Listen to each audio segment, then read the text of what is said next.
Well, good morning. Welcome to Art Jones TV. I'm Art Jones, and I'm your host. Our guest today will be Stan Robinson, Jr., who's the founder of SHR Marketing, LLC, who's a LinkedIn consultant, a copywriter. He's helping professionals with sales, business development, and personal branding strategies. Stan today is going to help us demystify this buzzword that everybody's hearing about. What is social selling? So, a couple of housekeeping things. You'll find in the event tab a couple of links, some that I've placed there and some that Stan has shared with us. One is Forbes magazine, and it's not just about social media, is the theme for their article. There's a Hootsuite blog post where Brian Solis, a thought leader that I follow, has a short video where he says social selling, it's not just about selling. And then one very good link that Stan shared with us from HubSpot, highlighting the process that one might use when you engage in the business of social selling. So before I let Stan share his wealth of knowledge, I thought it'd be useful for us to get to know him a little better, and I'll give you a little bit that I know about Stan. I met Stan about a year ago at a very powerful networking event in New Jersey called the Power Breakfast, hosted by a mutual friend of ours, Andrew Frazier, someone that I hope to have as a guest one day in the not too distant future. The Power Breakfast is a powerful event full of power networkers and thought leaders and key opinion leaders on various subjects, and Stan was one of them the day that I attended. And I was happy to meet him because I knew he had a deep well of knowledge on many subjects, but I didn't know until after we began chatting how much of a Renaissance man he really has been for much of his life. In Jericho High School out in Long Island, Stan was a four-sport athlete in swimming and track and fencing and I think tennis. Is that right, Stan? Tennis was the other, yes. I left off football because we were terrible. You were terrible at football. Well, I think 4 out of 5 is not too bad, Stan. So good job and kudos to your athletic endeavors. But I have to say that I imagine those athletic endeavors simply just rounded out a young man with a very highly developed intellect, because after high school he went on to Harvard University, and after Harvard he went on to get his MBA at Princeton University. So we've got a double Ivy here online that is going to help us demystify what all the tongues are wagging about, this buzzword, social selling. So Stan, I've set the table for you. Share with us how you define this notion of what is social selling. Thanks, Art. It's a pleasure to be here. I was wondering what I could say after that introduction. But let's talk about social selling. The way that I view social selling, because there are many definitions out there, is just applying social media technologies and best practices to the sales process, integrating them into the existing sales process to improve sales performance. Unfortunately, social selling is one of those terms that means different things to different people, because selling has always had a strong social element to it, since relationships are foundational in selling. But in this context, we want to talk about using social media tools to improve sales performance specifically. And there's a lot that you can do with that we'll be getting into in terms of how social selling works, the way that we're defining it in this conversation. You know, I'll summarize one of the links that I shared that Brian Solis, a thought leader that I follow, posted, where in the minute and 30 seconds that he has on that post, he makes perfectly clear the notion that in his perception of the etiquette of social media, that you never sell on social media. And that's kind of contradictory to this notion that social selling has two key words, social and selling. And then it's so many people are talking about it, and we're getting so many different perspectives. We really want to get your perspective on those two words. When you have social and selling combined into a brand name, so to speak, for a thing that we're all supposed to be doing, how are we supposed to conceive of the role of selling in the social selling? What does it really mean, Stan? What do you think? The part of the challenge there is that when most people think of selling, they think of selling in the traditional sense, if you will. A lot of times they think of selling as trying to get someone to do something that they don't want to do. And they think in terms of one-way messaging. Whereas selling may be viewed more accurately as helping people for whom you have an appropriate solution come to a decision that makes sense for them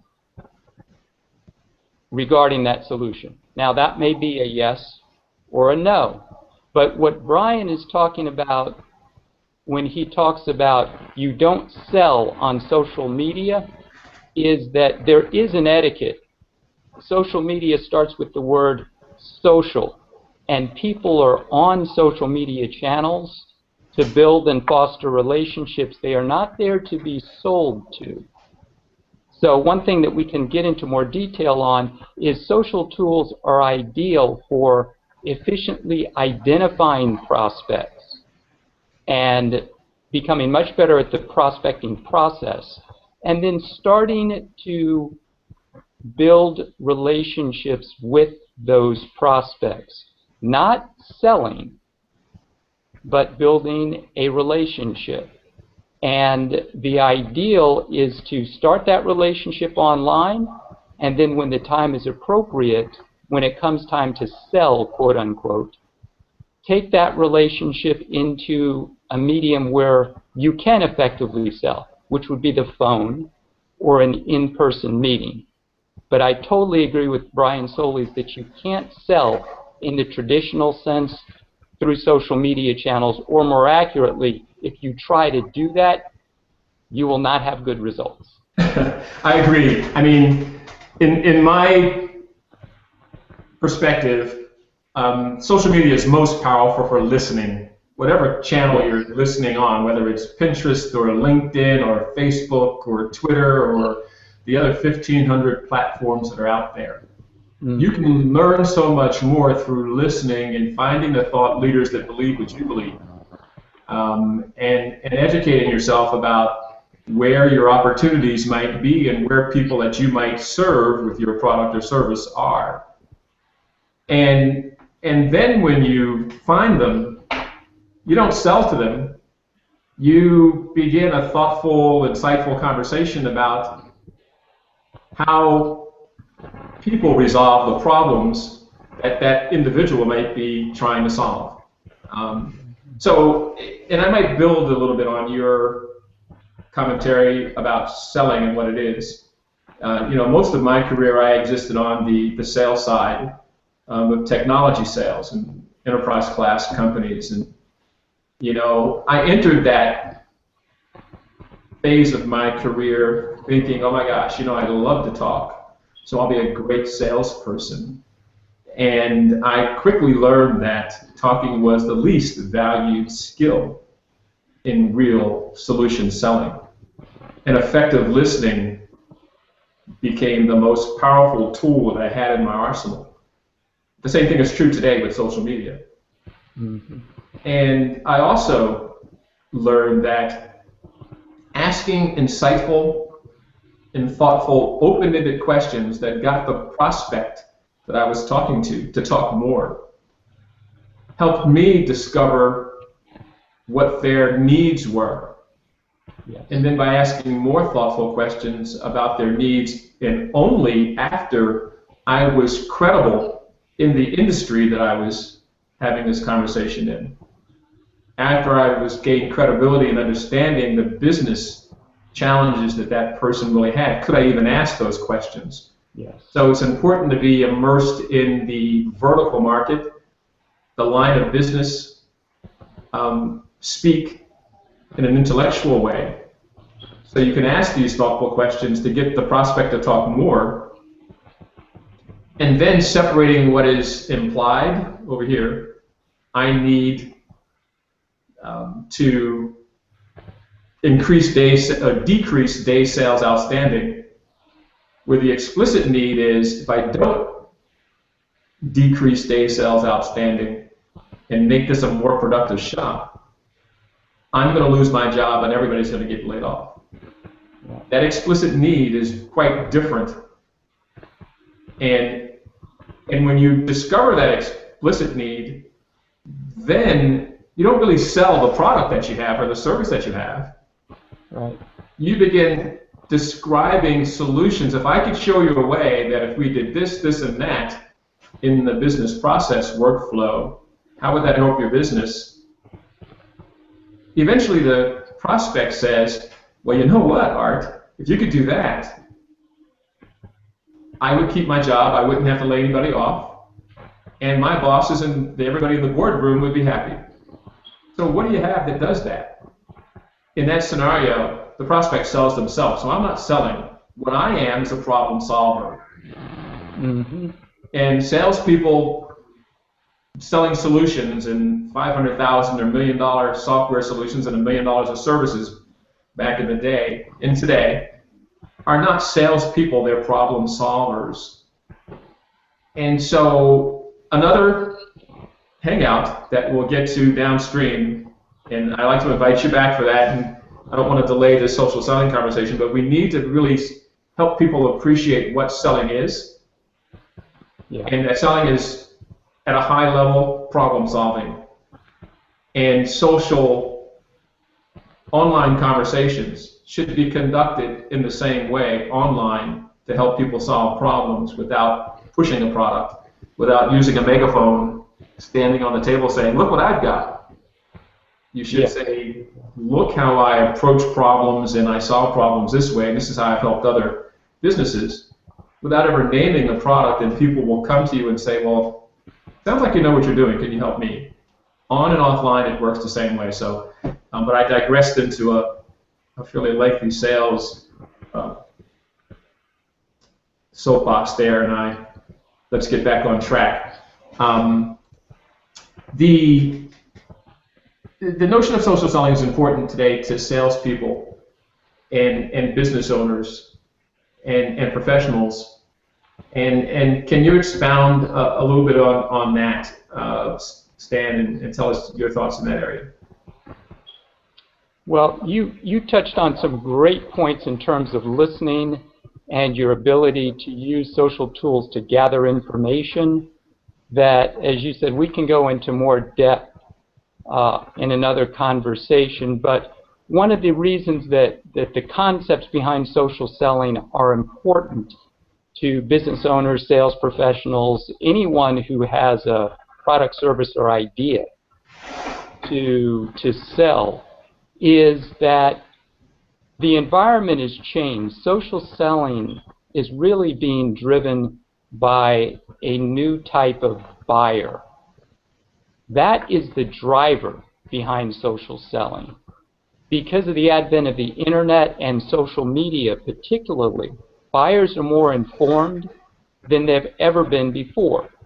And many studies from Forrester, Aberdeen, and other groups point to the fact that in most sales situations, buyers are already 50 to 70% of the way down the purchasing process before they even contact a sales rep. And when they do contact them, oftentimes they know as much or more than the sales rep about their own solution because of the research that they've been able to do through the internet and getting feedback from their own personal network or professional network via social media. So that is what's driving the move to social selling. Sales professionals can now use these same tools to, as you said, listen to their prospects and listen to what's going on in their industries so that they can become better informed and become a solution provider, as you were talking about, and a resource or a concierge to their prospects and customers, which makes them more than just another vendor. The only other thing I'll mention along those lines is that we've always heard that people buy from people that they know, like, and trust. And one of the things that social media allows you to do is to establish a know, like, and trust relationship before you start to take things into the next phase of the buying cycle.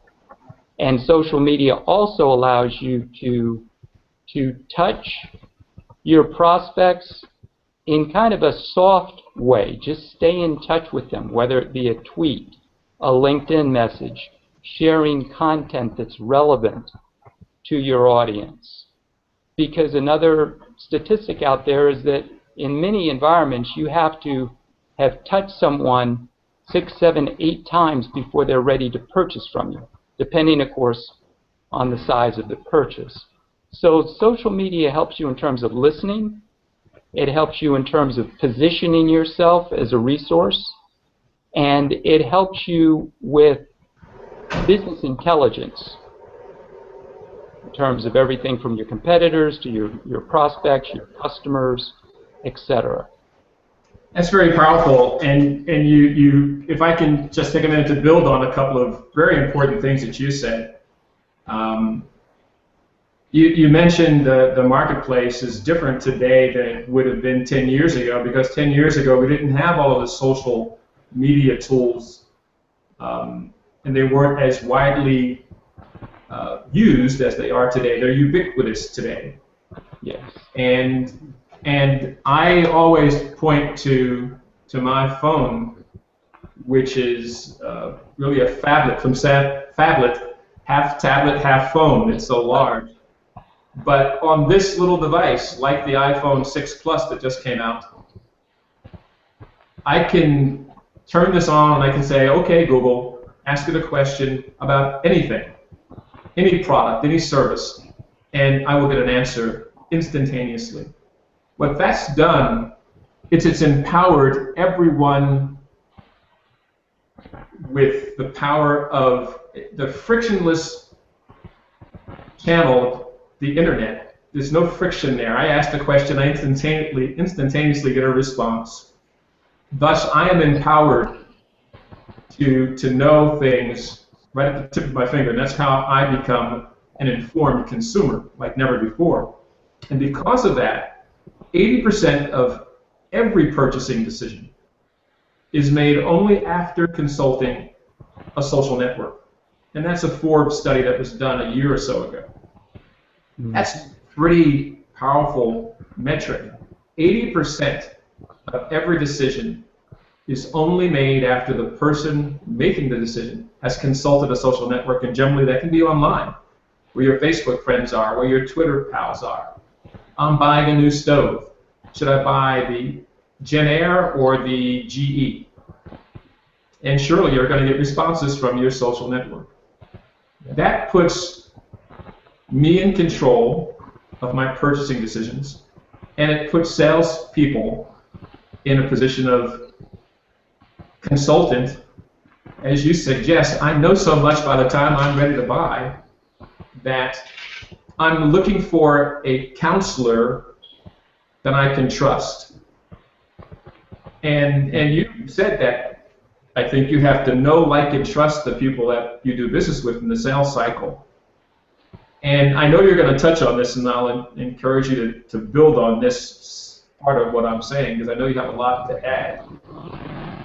Branding and brand strategy within the framework of LinkedIn is a powerful notion that's available to all of us. And if you have a LinkedIn profile and you don't have a photo, you don't exist. If you have a LinkedIn profile and you're trying to portray yourself as something else than who you really are, the marketplace, where we've also not just empowered ourselves with tools these tools has helped us become more sophisticated because we're more sophisticated than we've ever been, generally speaking, across the board. And we have this high BS sensor. If we go to your profile, or we meet you at a networking event, and what you're saying we don't think is authentic, you're off the list. So your brand needs to convey a sense of the truth of who you are, which is the authenticity of who you are, so I can trust you. Yeah. And if I can trust you, we can at least get to the next base, which is maybe you can tell me what you have to offer in this conversation about which stove should I buy, GE or Gen Air.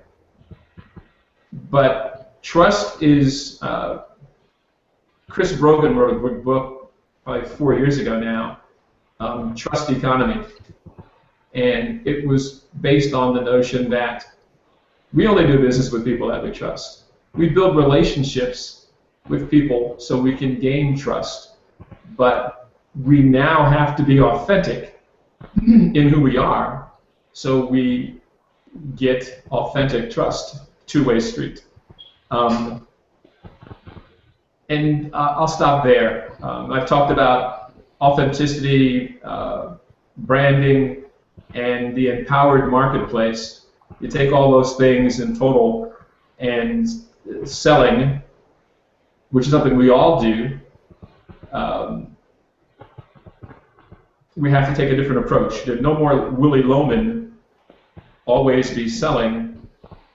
It should be always be yourself, and always be thoughtful, engaging, and having something insightful and compelling to share. So not only are you interesting, but you're enabling a knowledge transfer at some level. So yes, well, what you said about branding is important. It's foundational to understand what your corporate brand is and your personal brand. Now, the distinction between the two and where they fit is great material for another conversation. But the important thing is to have thought through your positioning in terms of the corporate brand and you as an individual, because having a personal brand is more important today than ever. And again, that's something we could get into at another point. But my focus professionally is on LinkedIn, the online professional network. And one of the things that makes LinkedIn different from the other social networks out there is that LinkedIn started as a professional network and it's maintained that focus. So when people come to LinkedIn, they come with a business mindset. They're not coming there to look at pictures. They're not coming there to socialize. They're coming there to do something that's going to help them advance in their profession. And I said all of that in relation to branding because one of the things about LinkedIn these days is LinkedIn has become, for most of us, our de facto online professional identity, which these days is pretty much synonymous with your professional identity, period. Because people, as you mentioned, Art, do want to do business with people. They're not interested in doing business with companies per se. They're always looking to make a personal connection with someone at that company. And LinkedIn allows you to present your brand in a way that's authentic, that is a 360 degree of what you offer, and both personally and in terms of solutions that you may be selling. These days you lose credibility if you're not on LinkedIn, because that's the first place people will turn when they're considering doing business with you in any way, shape, or form. And people will simply turn to your competitors. And then, as you mentioned, if you're on LinkedIn without a photo, without a complete summary, or if someone looks at your profile and reads it and they still don't quite understand what you do, those are not good things. So, from a professional standpoint particularly, with LinkedIn, it's important to put some thought into putting together your profile properly and then using it as a tool to network, to listen to the market, to position yourself as a thought leader, or whatever the case may be in terms of your particular goals. It's interesting, when I first got on LinkedIn, which I can't even remember how many eons ago that seems like now in internet years, you had 3 slots for a website, a blog, and some other link you wanted to give people to. Shortly after, another neat thing that they added was SlideShare. This is before they acquired SlideShare. And you could put your slide decks up. I was like, wow, this is getting so much better. Today, I have videos on my site. You can put a podcast on your site, and you can really use the LinkedIn profile as not one of many things in the fabric of your social web presence, but you can almost use it as a center of your personal and professional branding, because from LinkedIn you can get to 3 websites, you can get to YouTube, you can get to the podcast you have, and it becomes, within the framework of your business presence, a nexus for reaching all of the other resources that go further in supporting the brand called you. So LinkedIn is a very powerful resource that that we all should leverage. But here's another question for you, Stan, and we've talked a lot, and I never had an opportunity to ask this question of you, and it occurred to me last night. Being the Renaissance man that you are, the double Ivy that you've got, having the really the consummate career as the professional that you were working within the enterprise, I mean, you put your own shingle out.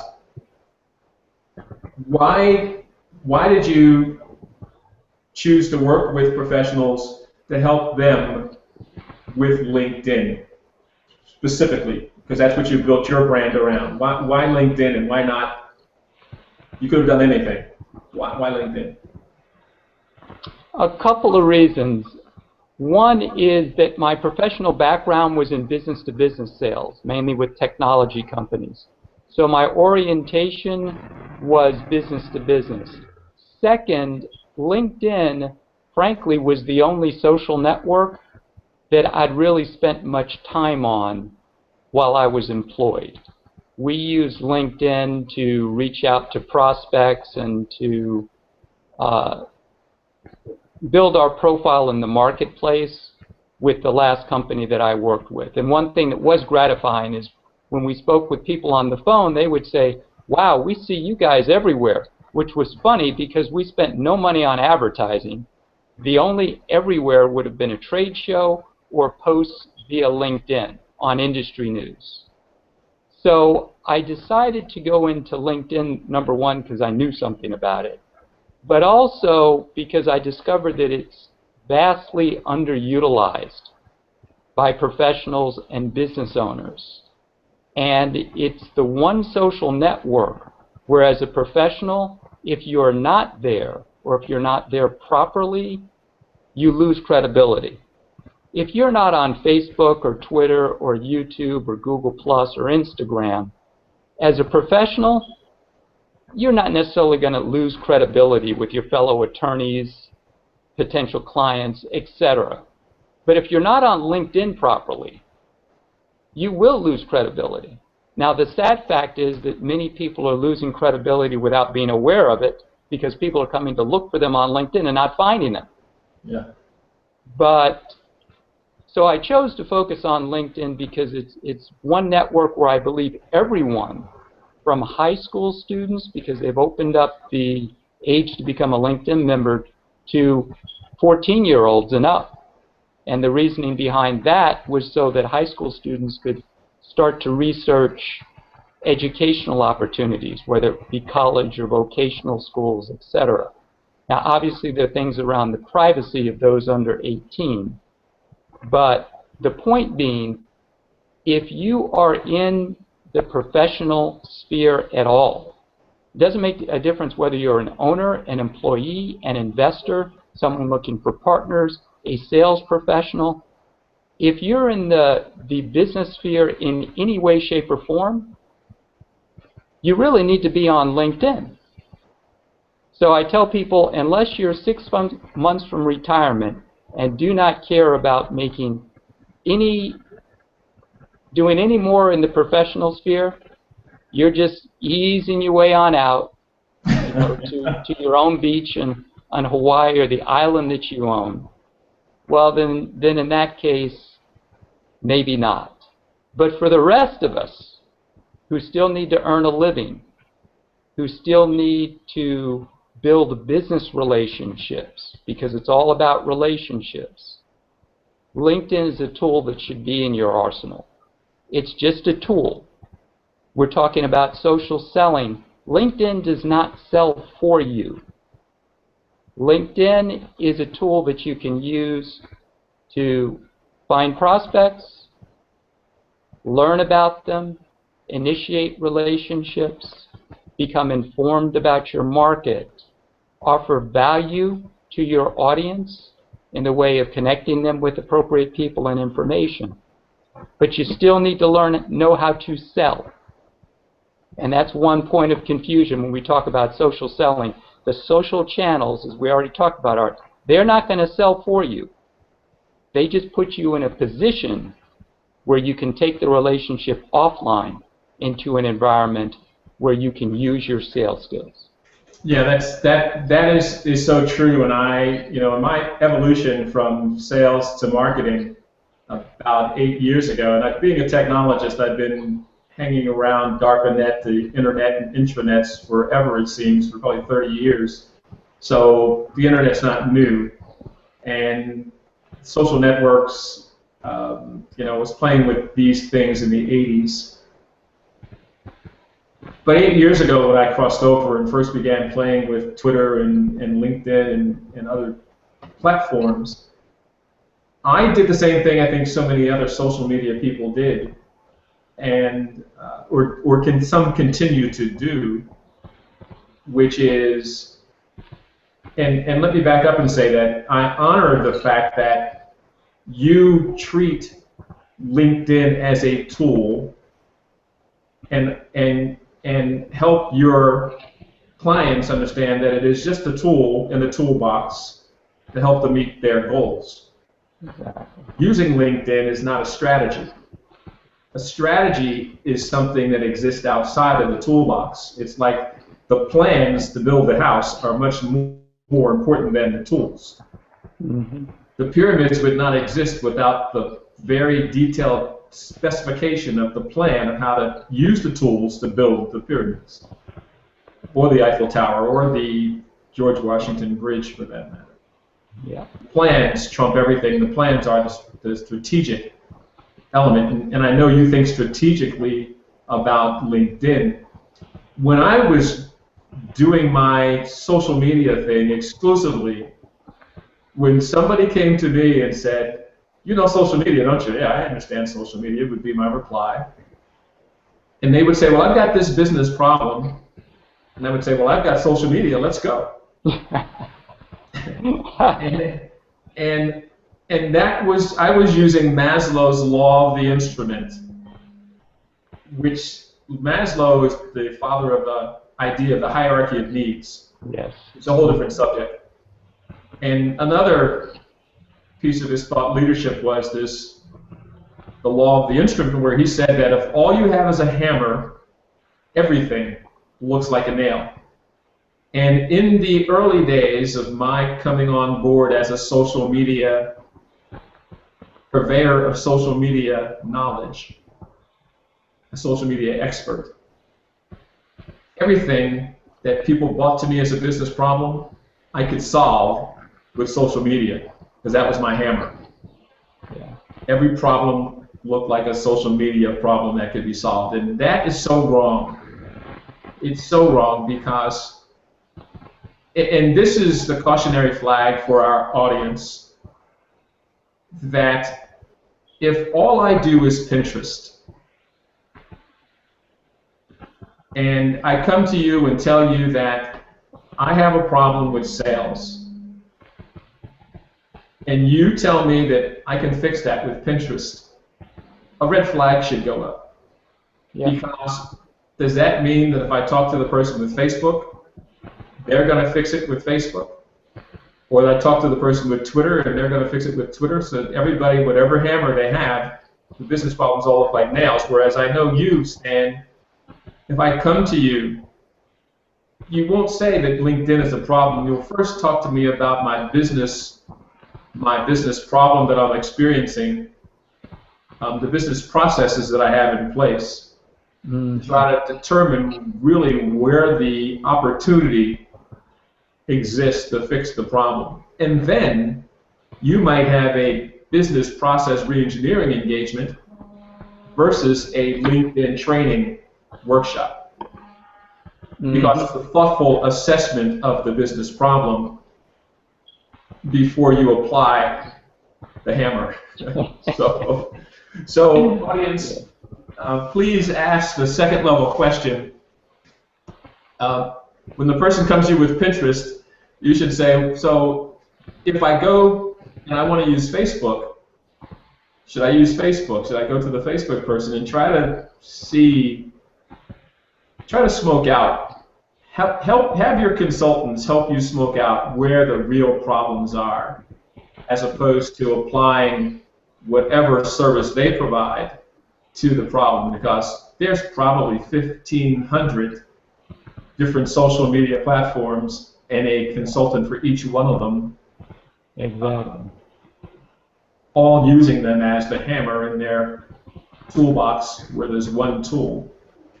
When we should all be talking with our clients about the strategy. And I know, Stan, you and I both spend an awful lot of time talking to our clients about brand strategy, which is something that lives outside of all social networks. It's really who we are.